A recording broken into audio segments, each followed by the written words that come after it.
Bonjour, et ben voilà la dernière partie du chapitre consacré aux probabilités avec une partie concernant les lois de probabilité. Alors on va se remettre dans le bain, on considère une variable aléatoire réelle, grand X. Alors pour mémoire, c'est une application qui est définie sur l'univers d'une expérience aléatoire, oméga, et qui est à valeur dans R. Pour une telle variable aléatoire réelle, on va définir une notion, on va définir la loi de probabilité de la variable aléatoire grand X comme la donnée de deux choses. Tout d'abord de x de oméga, grand X de oméga. Alors grand X de oméga, ça désigne l'ensemble des valeurs que peut prendre la variable aléatoire grand X. Traditionnellement, grand X de oméga, on l'a noté jusqu'à présent, x1 jusqu'à xn, c'est-à-dire que les xi représentent les différentes valeurs que peut prendre la variable aléatoire grand X. Et pour chacune des valeurs xi, on note PI, la probabilité que grand X soit égal à XI, et bien la loi de probabilité de grand X, c'est la donnée de ces deux choses-là, c'est-à-dire l'ensemble des valeurs que peut prendre la variable aléatoire grand X et les probabilités correspondantes. Donc pour faire un rapide résumé et pour avoir une image mentale simple de ce qu'est une loi de probabilité finalement c'est un tableau. Vous avez sans doute fait des tableaux comme ça dans votre enfance, un tableau dans lequel vous mettez en ligne les différentes valeurs x1 jusqu'à xn que peut prendre la variable aléatoire, et en dessous, P1 jusqu'à Pn, les probabilités correspondantes, donc P1, la probabilité que grand X soit égal à x1, et ainsi de suite. Donc la loi de probabilité, c'est finalement, pour s'en faire une image mentale, la donnée de ce tableau-là, c'est-à-dire, donc je résume, de grand X de oméga, l'ensemble des valeurs prises, et les probabilités correspondantes, donc pour chacune des valeurs xi, la probabilité PI que grand X prenne la valeur xi. Donc voilà pour la définition de loi de probabilité. Un exemple très simple pour illustrer ceci. Un joueur lance une pièce qui est truquée de telle sorte que la probabilité d'obtenir pile soit égale à 1 tiers. Donc la probabilité d'obtenir face, je vous laisse la deviner. Et on organise le jeu de telle sorte que le gain du joueur soit de 5 € s'il obtient pile, et qu'il perde 2 €, donc que son gain soit moins 2 € si jamais il obtient face. Et on va appeler grand X le gain du joueur en euros à l'issue de la partie. Donc ce grand X, c'est une variable aléatoire réelle puisque ces valeurs, ce sont des réels, 5 et moins 2. Et donc la loi de probabilité de cette variable aléatoire, eh bien en fait, c'est la donnée donc des valeurs prises par X, c'est-à-dire 5 et moins 2. Et pour chacune des valeurs prises par cette variable aléatoire, la probabilité correspondante, donc 1 tiers, la probabilité que grand X soit égal à 5, c'est la probabilité qu'il obtienne pile, donc c'est égal à 1 tiers, d'après l'énoncé. Et la probabilité qu'il obtienne face étant égale à 2 tiers, eh bien la probabilité que le gain soit égal à moins 2 est égale à 2 tiers. Et ceci, c'est la loi de probabilité de la variable grand X, puisque c'est donc la donnée de grand X de oméga, qui ici est réduit à 5 et moins 2, c'est l'ensemble dans lequel vous avez juste deux éléments qui sont 5 et moins 2, et les probabilités correspondantes, donc 1 tiers pour grand X égale 5, et 2 tiers pour grand X égale moins 2. Voilà pour ces généralités concernant les lois de probabilité. Donc à retenir, attention, c'est important vraiment, la définition de loi de probabilité. En fait, cette définition est à retenir parce que on peut vous poser explicitement la question: déterminer la loi de probabilité de telle variable aléatoire. Et donc, si vous ne savez pas la définition, vous ne savez pas ce que l'on attend de vous dans une telle question. Donc, je résume, ce que l'on attend de vous, si on vous demande de déterminer la loi de proba d'une variable aléatoire, c'est de déterminer l'ensemble des valeurs qu'elle peut prendre et de déterminer les probabilités correspondantes correspondant à chacune de ces valeurs prises par la variable aléatoire. Alors, parmi ces lois de probabilité, il y a des lois qu'on appelle les lois usuelles. Alors, je vais essayer de vous les présenter. Alors, comme d'habitude, avec le petit exercice physique qui consiste à effacer le tableau. Et ces lois usuelles, en fait, elles sont assez peu nombreuses en sup, puisque il y en a 3, dont au moins une est très très courte. Et puis, on va les voir. Et la première de ces lois est celle que l'on appelle la loi uniforme. Loi uniforme. Donc parmi les lois usuelles, je vais essayer de prendre un stylo qui marche, celui-là marchait avant. Parmi les lois usuelles, la première est ce que l'on appelle la loi uniforme. La loi uniforme. Et la définition est la suivante. On dit qu'une variable aléatoire, grand X, donc grand X, hop là, ah voilà, c'est là que ça va mieux. On dit que grand X suit la loi uniforme,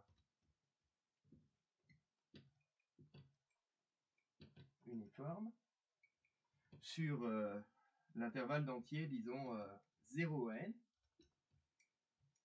si elle satisfait les deux propriétés suivantes. Premièrement, l'ensemble des valeurs qu'elle peut prendre, c'est l'ensemble de tous les entiers compris entre 0 et n, c'est-à-dire si grand X de oméga, ça désigne l'intervalle d'entier 0n, d'une part, et d'autre part, si la probabilité que grand X soit égal à n'importe lequel de ces entiers compris entre 0 et n, ça va être tout le temps la même, c'est-à-dire que la variable aléatoire peut prendre comme valeur 0, 1, 2 et ainsi de suite jusqu'à n, et elle va prendre la valeur k, avec k un entier quelconque entre 0 et n, avec la même probabilité à chaque fois, chaque entier a la même probabilité d'être atteint par la variable aléatoire x. Alors donc du coup la probabilité que x soit égal à k, c'est égal à 1 sur le nombre d'entiers qu'il y a dans l'intervalle 0n, c'est-à-dire 1 sur n plus 1. Donc p de x égale k est égal à 1 sur n plus 1 pour tout k appartenant à l'intervalle d'entier 0n. Hop là.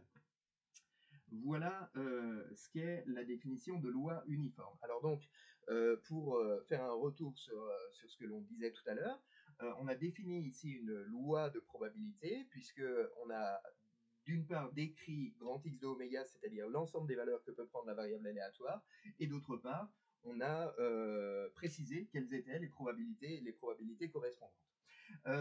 Évidemment, alors tout d'abord, il y a un premier truc à noter, c'est qu'il y a une notation pour ceci. Dire que grand X suit la loi uniforme, on note souvent comme ceci, avec une vague, une flèche à la fin, si vous voulez, ou pas, peu importe.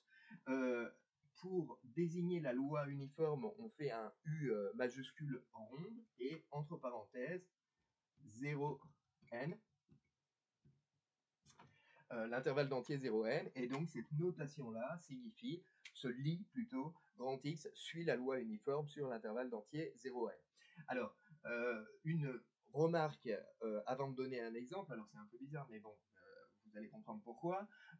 Évidemment, on peut définir aussi la loi uniforme, non pas sur l'intervalle d'entier 0n, mais sur l'intervalle d'entier n1, n2, avec n1 strictement plus petit que n2 évidemment, c'est-à-dire on peut définir la loi uniforme sur l'intervalle d'entier 2, 5, sur l'intervalle d'entier 10, 35, peu importe.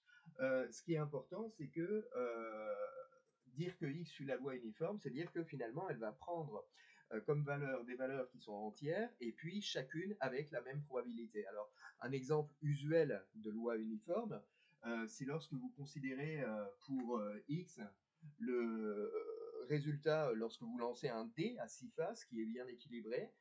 Dans ce cas-là, grand X va suivre la loi uniforme sur l'intervalle d'entier 1, 6, puisque la probabilité que vous obteniez chacune des faces, évidemment, est la même si votre dé est bien équilibré, et puis est égale à 1 sixième. Voilà pour cette situation, voilà pour cette illustration.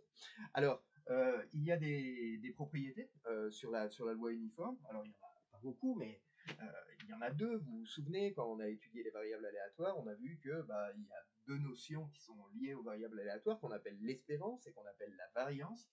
Alors, c'est pas utile, disons, c'est pas forcément indispensable de connaître les formules par cœur, alors ça c'est un euphémisme, mais par contre c'est indispensable de savoir les retrouver, c'est-à-dire de savoir calculer en fait une espérance ou calculer une variance. Alors on va calculer donc l'espérance et la variance d'une variable aléatoire qui suit la loi uniforme sur l'intervalle d'entier 0n, dès que j'aurai fini de faire un peu de place sur ce tableau. C'est-à-dire incessamment sous peu. Hop là. Bon, ça devrait aller à peu près. Ça devrait aller à peu près. Donc, c'est une propriété, si vous voulez, mais en fait, c'est pas une propriété qui est à connaître, mais c'est une propriété qui est à savoir retrouver. On suppose que x suit la loi uniforme sur l'intervalle d'entier 0n. Alors, l'espérance de x, la valeur moyenne prise par x, est égale à n sur 2. Et puis sa variance est donnée par quelque chose que j'ai oublié, mais peu importe.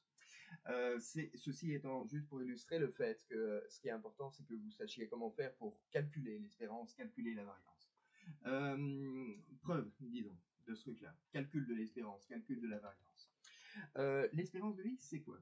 L'espérance de x, par définition, c'est, bon alors c'est vieux, mais c'est la somme des xi fois pi, ou la somme des xk fois pk. Ok, d'accord. Qui sont les xk, qui sont les pk? Donc les xk, c'est les différentes valeurs que peut prendre la variable aléatoire, les pk, les probabilités correspondantes. Ici, la variable aléatoire suit la loi uniforme sur l'intervalle d'entier 0n, donc ça veut dire que x de oméga, l'ensemble des valeurs prises par oméga, c'est l'intervalle d'entier 0n. Donc ça veut dire que les différentes valeurs x1 jusqu'à xn, x1 jusqu'à xn plus 1 ici, sont les entiers 0, 1, 2, 3 et ainsi de suite jusqu'à n.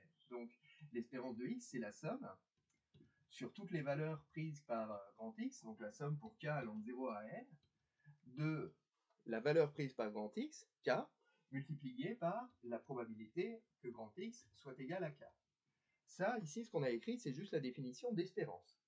Mais maintenant, puisqu'on est dans le cadre particulier d'une variable aléatoire qui suit la loi uniforme, la probabilité que x soit égal à k, elle est égale, d'après ce qu'on a dit tout à l'heure, à 1 sur n plus 1.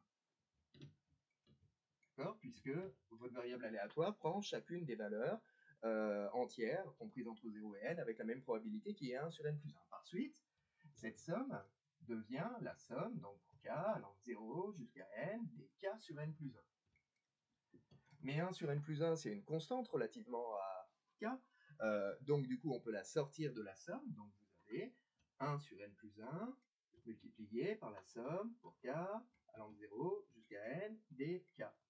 Et maintenant vous retrouvez une somme de référence qui est la somme des entiers, donc la somme des entiers pour k allant de 0 à n, et évidemment cette somme, c'est, attention, 5 secondes pour la retrouver, c'est, moins que 5 secondes, n fois n plus 1 sur 2. Par conséquent, puisque cette somme-là, elle est égale à n fois n plus 1 sur 2, les n plus 1 vont se simplifier, et donc il va vous rester simplement n sur 2. Donc l'espérance de x est égale à n sur 2. Voilà pour le calcul de l'espérance de x. Pour le calcul de la variance, ce qui est important, de nouveau, c'est pas de retenir la formule finale, c'est de savoir comment on fait pour la calculer. Pour la variance, vous avez, a priori, si vous connaissez votre cours, deux moyens de la calculer. Le premier moyen, c'est d'aller utiliser la définition.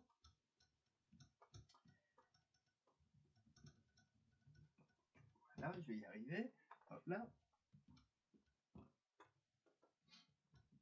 Utiliser la définition, ça veut dire la variance de x, c'est la somme pour k allant de 0 jusqu'à n des k moins l'espérance de x élevé au carré multiplié par la probabilité que grand x soit égal à k, c'est-à-dire multiplié par la probabilité que grand x soit égal à k. D'accord? Ça, c'est la définition de variance. Il y a un autre moyen qui est souvent plus facile et plus élégant, disons, qui consiste à utiliser la formule de Koenig-Huygens. D'après la formule de Koenig-Huygens, la variance de x, c'est l'espérance de x carré, de la variable aléatoire x carré, moins l'espérance de x au carré. Or, donc celle-ci, je vais en trouver un log d'une autre couleur, celle-ci, l'espérance de x au carré, on sait ce que c'est, puisque l'espérance de x c'est n sur 2, donc l'espérance de x au carré, ça va être n carré sur 4. Du coup, pour avoir la variance, il reste à déterminer l'espérance de x carré. Déterminer l'espérance de x carré, c'est simple. En effet, l'espérance de x carré, c'est quoi? c'est la somme, cette fois-ci, sur toutes les valeurs que peut prendre la variable aléatoire x carré. Donc grand X, elle prend les valeurs 0 jusqu'à n, 0, 1, 2 et ainsi de suite jusqu'à n. Grand X carré va prendre comme valeur 0 au carré, 1 au carré, et ainsi de suite jusqu'à n au carré. Du coup, c'est la somme pour k allant de 0 jusqu'à n des k au carré multiplié par la probabilité que grand X soit égal à k.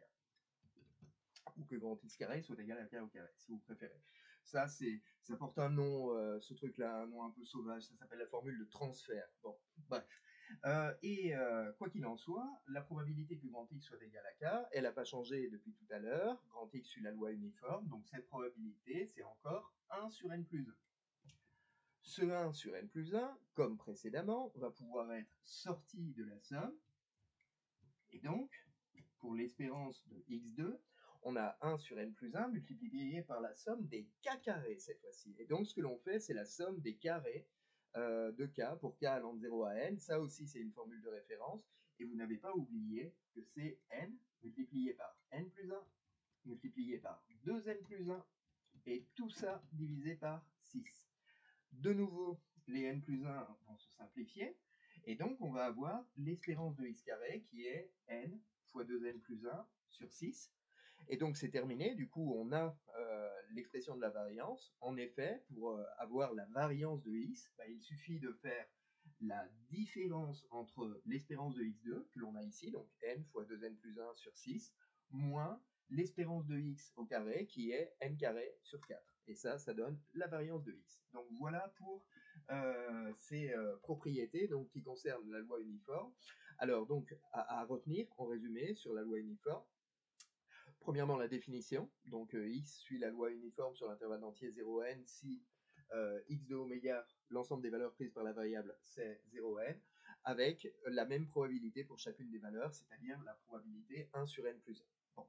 Donc, voilà pour cette première loi usuelle. Deuxième loi usuelle. Une loi qui va être une loi intermédiaire, finalement, dans le cadre du cours, c'est-à-dire elle va nous servir essentiellement à introduire une autre loi plus sophistiquée qu'on va voir après. Donc, la deuxième loi, c'est la loi qu'on appelle la loi de Bernoulli, cette fois-ci. Alors, qu'est-ce que cette loi de Bernoulli? À quelles conditions dit-on qu'une variable aléatoire suit la loi de Bernoulli?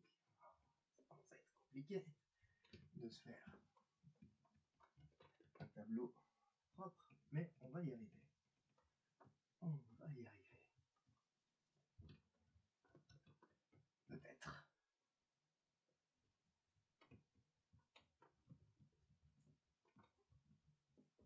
Hop là. Hop là.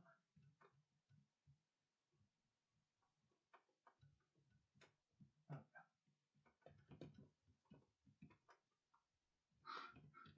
Ah, c'est du boulot, hein. C'est du boulot.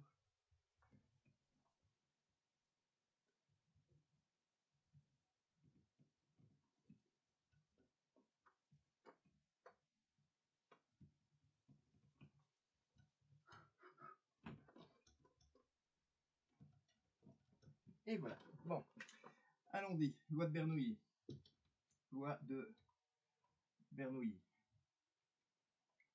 Qui était suisse. Enfin, ils étaient 6 à être suisses et à s'appeler Bernoulli. Alors, on dit que, donc la définition ici, on dit qu'une variable aléatoire réelle suit la loi de Bernoulli si, premièrement, l'ensemble des valeurs qu'elle peut prendre est particulièrement simple. C'est 0, 1.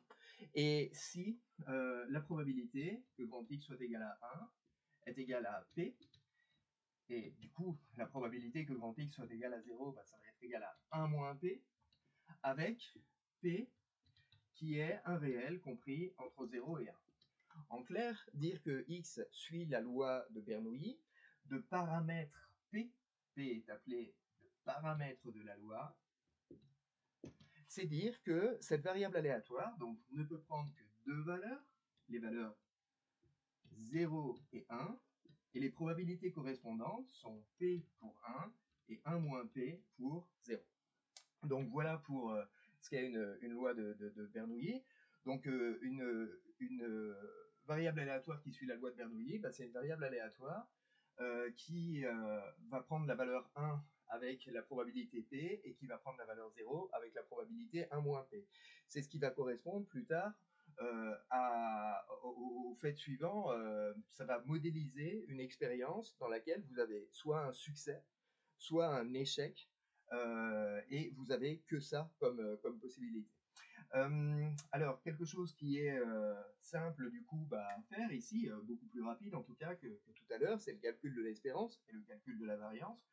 Le calcul de l'espérance de x, c'est la somme des xi fois pi. Alors ici, comme la loi est particulièrement simple, vous pouvez le faire directement, c'est 0 fois 1 moins p plus 1 fois p, ça c'est pour l'espérance de x, donc l'espérance de x c'est simplement p.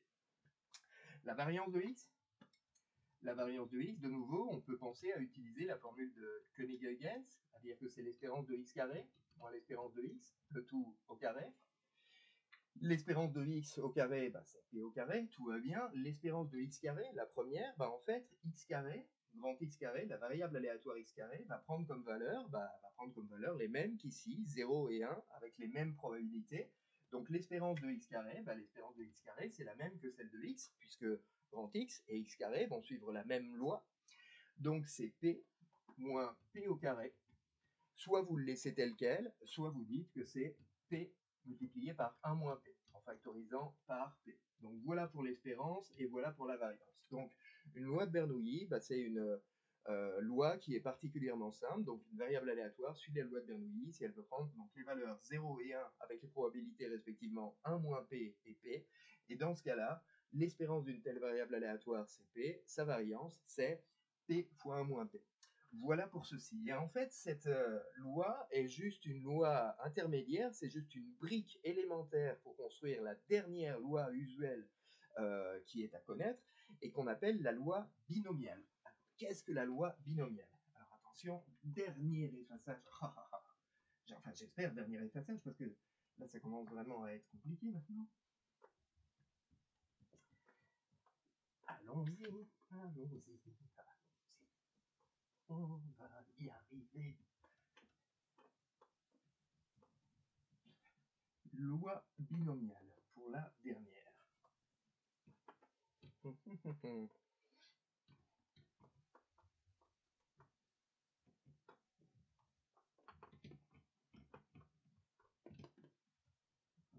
va y arriver, on va y arriver, on va y arriver, on va y arriver. Je suis sûr que je vais finir par y arriver.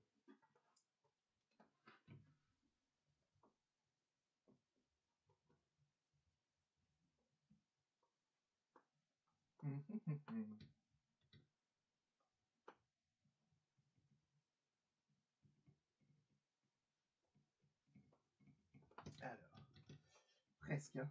Presque.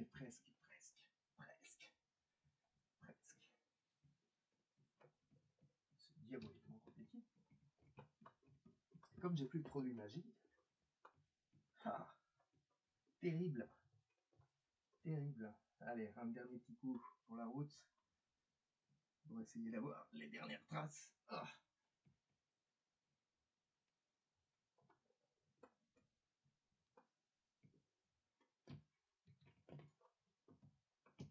Ok, bon. Allez.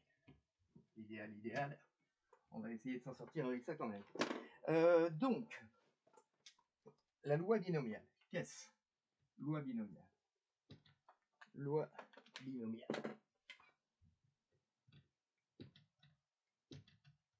Dans la loi binomiale, il va y avoir deux paramètres.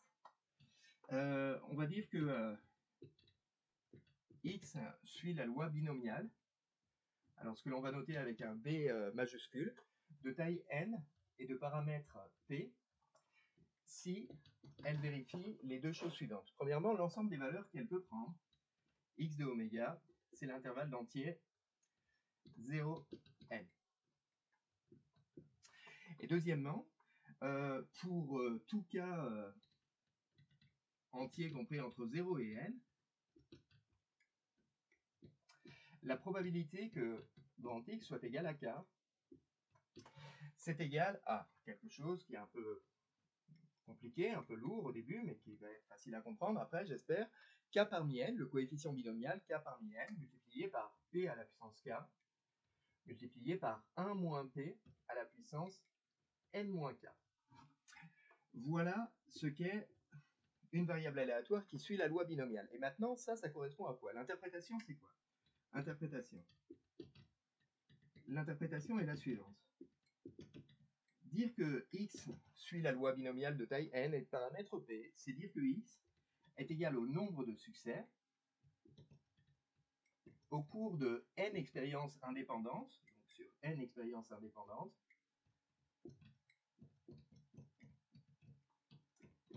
n expériences indépendantes qui ne peuvent mener qu'à deux issues, soit succès avec la probabilité P, soit échec avec la probabilité 1 moins P. Donc, n expériences indépendantes qui peuvent mener à seulement deux issues, succès avec la probabilité P ou échec avec la probabilité 1 moins P. 1 moins P. Alors, pourquoi si x compte le nombre de succès au cours de n expériences indépendantes qui ne peuvent mener qu'à ces deux issues-là, et x correspond à ce qui précède, à ce qui est défini au-dessus. Alors, il y a quelque chose de facile à comprendre, c'est le x de oméga qui est ici. Alors, en effet, donc imaginez, vous répétez n expériences indépendantes qui consistent à lancer n fois de suite une pièce de monnaie et de compter le nombre de piles, par exemple, que vous obtenez. D'accord? On va dire que succès, c'est vous obtenez pile quand vous lancez votre pièce. Dans ce cas-là, quelque chose qui est relativement clair, c'est que si vous lancez n fois votre pièce, vous allez pouvoir obtenir comme nombre de piles, comme nombre de succès, un entier, et puis un entier qui va être n'importe quoi, compris entre 0 et n. Donc le fait que x de oméga soit l'intervalle d'entier 0n, ça se comprend très très bien. Ce qui est un tout petit peu plus astucieux, mais quand même pas trop compliqué à comprendre, c'est la formule qui est donnée en dessous, c'est-à-dire la probabilité que vous ayez exactement k succès, c'est-à-dire la probabilité que donc, vous lancez n fois votre pièce et vous obtenez exactement k fois pile, d'accord? Alors, imaginez que la probabilité d'obtenir pile soit égale à P, c'est-à-dire la probabilité d'avoir un succès soit égale à P, dans ce cas la probabilité d'avoir face c'est 1 moins P, et dire que vous avez K fois pile, ça veut dire que vous avez obtenu comme résultat pile, pile, pile, K fois, et que vous avez obtenu face, face, face, n-k fois. N-k fois. Sauf que quand vous calculez la probabilité d'obtenir k fois pile, vos k résultats pile, c'est pas forcément les k premiers lancés. En clair, si vous obtenez 5 fois pile, c'est pas forcément les 5 premiers qui vont vous donner pile, et puis les derniers, les n-5 derniers, qui vont vous donner des faces. Donc, en fait, vos k résultats pile peuvent être choisis n'importe où, dans la série de n expériences que vous faites. Donc en fait, vos cas résultats pile, vous allez pouvoir les placer d'un certain nombre de manières différentes. De combien de manières différentes? Eh bien, du même nombre de manières que vous pouvez choisir la place de k éléments parmi n. Donc vous allez avoir exactement k parmi n manières de placer les p, les piles, parmi les n résultats, et ces k parmi n manières vont donc vous donner toutes les façons, toutes les configurations possibles pour que dans votre série de n lancés, vous ayez exactement k fois le résultat pile. Du coup, le k parmi n qui est ici, le coefficient binomial qui est ici, il sert simplement à dire que le nombre de succès que vous avez, k, vous allez pouvoir l'obtenir de k parmi n manières différentes, k parmi n manières différentes qui correspondent aux k parmi n configurations possibles pour obtenir k succès et n-k échecs. Une fois cette observation faite sur le nombre de configurations qui vont vous donner exactement k succès, il reste à observer que la probabilité d'un résultat, la probabilité d'un résultat dans lequel vous avez k succès, c'est la probabilité de ce résultat-là, par exemple, c'est-à-dire, donc, la probabilité d'obtenir pile, c'est p à chaque fois, donc c'est p à la puissance k. La probabilité d'obtenir face, c'est 1 moins p à chaque fois, donc la probabilité d'obtenir ceci, c'est 1 moins p à la puissance n moins k. Et on a le droit, en fait, de multiplier tout ceci, parce que les expériences sont supposées indépendantes. Les expériences sont supposées indépendantes. Du coup, on résume, la probabilité que vous ayez exactement k succès, c'est-à-dire k pile ici parmi vos n expériences, parmi vos n lancées, c'est k parmi n multiplié par p à la puissance k multiplié par 1 moins p à la puissance n moins k. D'accord? P à la puissance k pour avoir k succès, 1 moins p à la puissance n moins k pour avoir n moins k échec, k parmi n pour le nombre de configurations possibles pour avoir k succès et n moins k échec. Donc voilà pour la loi binomiale. Donc on résume. Définir une loi, je vous le rappelle, c'est décrire deux choses. X de oméga, l'ensemble des valeurs prises par la variable aléatoire, et pour chacune des valeurs prises, la probabilité correspondante. Pour la loi binomiale de taille n et de paramètre p, x de oméga, c'est l'intervalle d'entier 0n, la probabilité que grand X soit égal à k, c'est k parmi n multiplié par p à la puissance k multiplié par 1 moins p à la puissance n moins k. Interprétation de la loi binomiale, donc x suit la loi binomiale de taille n et de paramètre p si n est un compteur, si n est égal au nombre de succès au cours de n expériences qui sont indépendantes et qui peuvent mener à seulement deux issues, succès ou échec, avec la probabilité P pour le succès et donc 1 moins P pour l'échec. Alors, il reste une chose à faire. Oui, je croyais ne plus avoir à effacer le tableau, mais si, je dois encore effacer le tableau, car il reste une chose à voir dans ce cours, c'est l'espérance de x et la variance de x. Alors, vous allez avoir du coup un peu de temps, le temps que j'arrive à refaire du propre sur ce tableau, un peu de temps pour essayer de vous souvenir de la formule donnant l'espérance d'une variable aléatoire qui suit la loi binomiale de taille n et de paramètre p, et la formule qui donne la variance, puisque ce sont des lois que vous avez dû étudier l'an dernier, a priori, si tout va bien.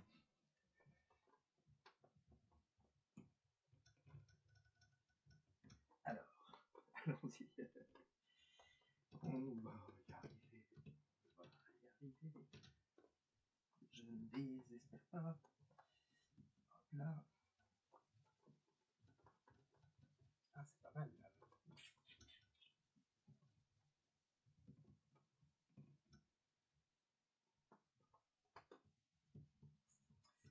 Hop là, hop là. Alors, la première propriété, ou plutôt c'est une propriété dans laquelle on va mettre deux résultats, celle qui donne l'espérance et celle qui donne la variance.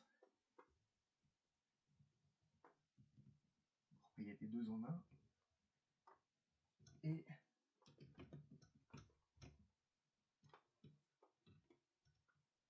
hop là, hop là, hop là.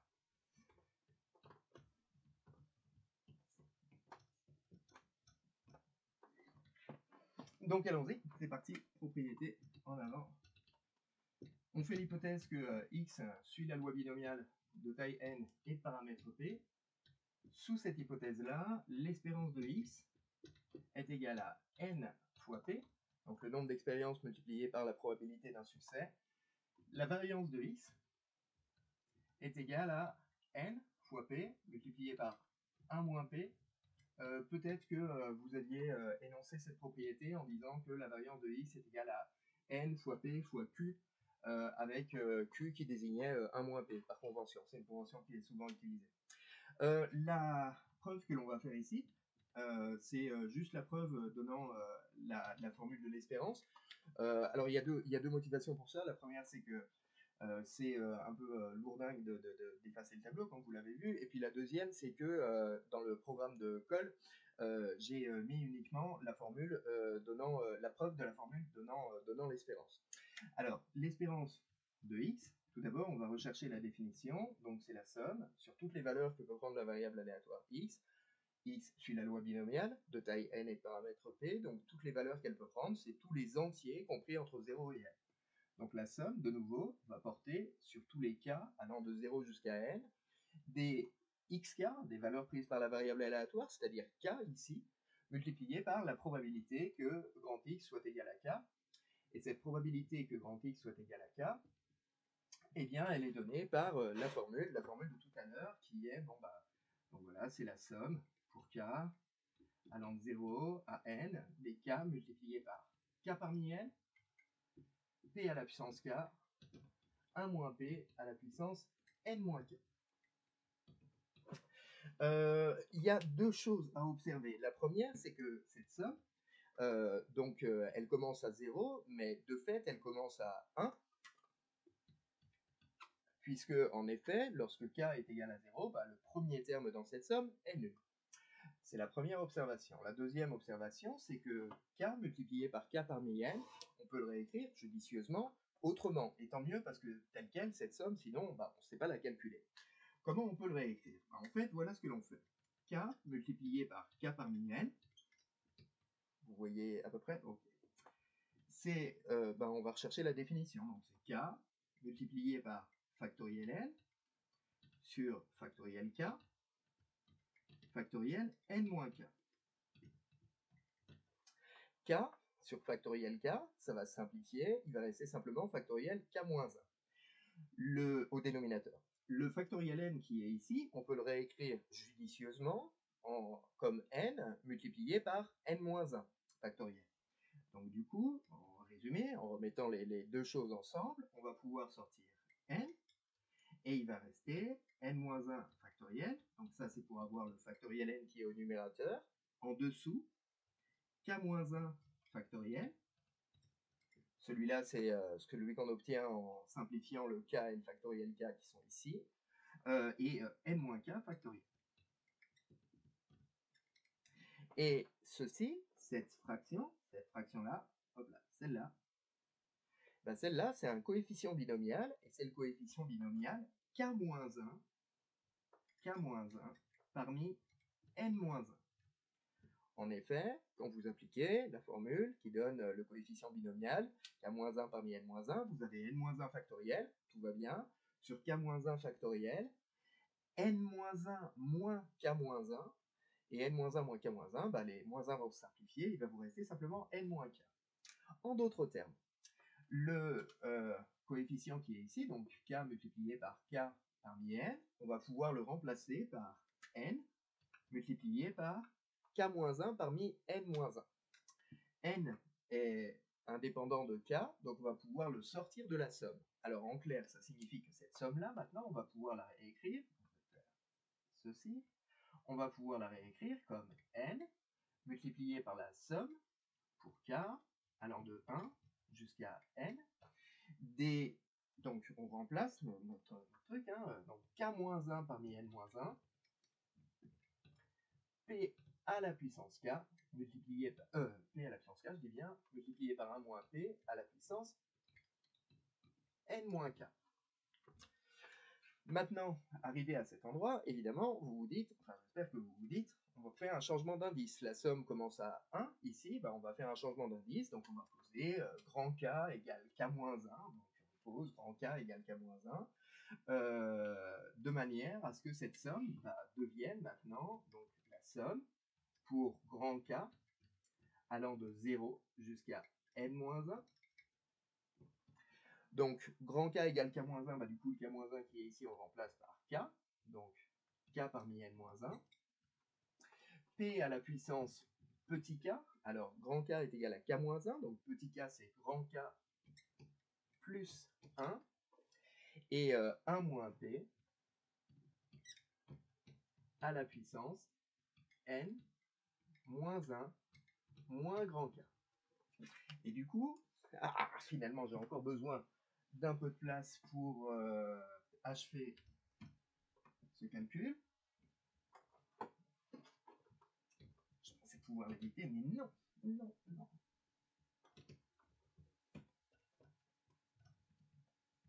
Et du coup, disais-je donc,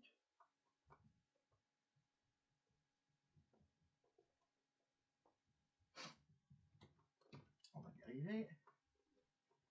Hop là.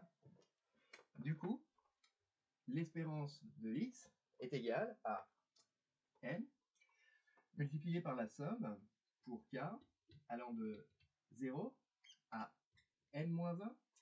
Ici, grand K parmi n-1, on n'y touche pas. Et le P indice grand K plus 1, eh ben on va le casser en deux, si j'ose dire. C'est-à-dire qu'on va écrire P à la puissance K fois P, et ce P, on va le sortir de la somme. Donc le PK plus 1 qui est ici devient P à la puissance K et un P qu'on a sorti de la somme, multiplié par 1 moins P à la puissance grand N, pardon, pas grand N, petit n, moins 1 moins K. Et ici, on reconnaît dans l'allégresse la formule du binôme de Newton, et la formule du binôme de Newton, d'accord, puisqu'on a la somme pour k allant de 0 jusqu'à un certain entier, n-1 en l'occurrence, des k parmi cet entier, multiplié par a à la puissance k, b à la puissance, l'entier qui est ici, moins k, c'est-à-dire ça c'est p plus 1 moins p, et le tout à la puissance n-1. Et évidemment, ça vous fait environ 1. Puisque p plus 1 moins p, bon, ça va. Donc ceci est égal à 1. Conclusion, conclusion, l'espérance de x est égale à n fois p. L'espérance de x est égale à n fois p. Donc voilà pour le calcul de l'espérance d'une variable aléatoire qui suit la loi binomiale de taille n et paramètre p. Pour le calcul de la variance, ça repose, disons, à peu près sur le même type d'astuce, c'est juste un tout petit peu plus astucieux précisément, mais on utilise pour le calcul de la variance deux ingrédients, la formule de Koenig-Huygens, encore une fois, et pour calculer ce que l'on a dans la formule de Koenig-Huygens, essentiellement, disons, des astuces sur les sommes qui sont identiques, qui sont du même type que celles que l'on a utilisées ici. Ce que je vous demande de connaître sur la loi binomiale, plutôt ce qu'on vous demandera de connaître au concours sur la loi binomiale, c'est premièrement la définition, deuxièmement la formule qui donne l'espérance, alors cette fois-ci celle-là elle est à connaître, donc n fois p, la formule qui donne la variance, donc que j'ai énoncé tout à l'heure, la variance de x dans ce cas-là c'est n fois p fois 1 moins p, et ce que je vous demanderai de connaître pour la colle de probabilité, c'est donc la preuve de cette propriété, la preuve de la propriété concernant l'espérance, seulement concernant l'espérance. D'accord ? Donc voilà pour ceci, voilà pour ce cours de probabilité, cette fin du cours de probabilité. Alors je vais achever ce cours en vous disant que pour vous entraîner sur les lois de probabilité usuelles, vous avez donc la feuille d'exercice que je vous ai donnée, et en particulier, alors pour reprendre les deux lois, parce que je mets un peu à part la loi de Bernoulli, qui ne sert que pour la loi binomiale finalement. Pour la loi uniforme, vous avez un exercice pour vous entraîner, par exemple, qui est l'exercice 19. L'exercice 19, c'est pour la loi uniforme. Et pour la loi binomiale, vous avez comme exercice de base l'exercice 9, l'exercice 10, 11, par exemple, pour vous entraîner sur la loi binomiale.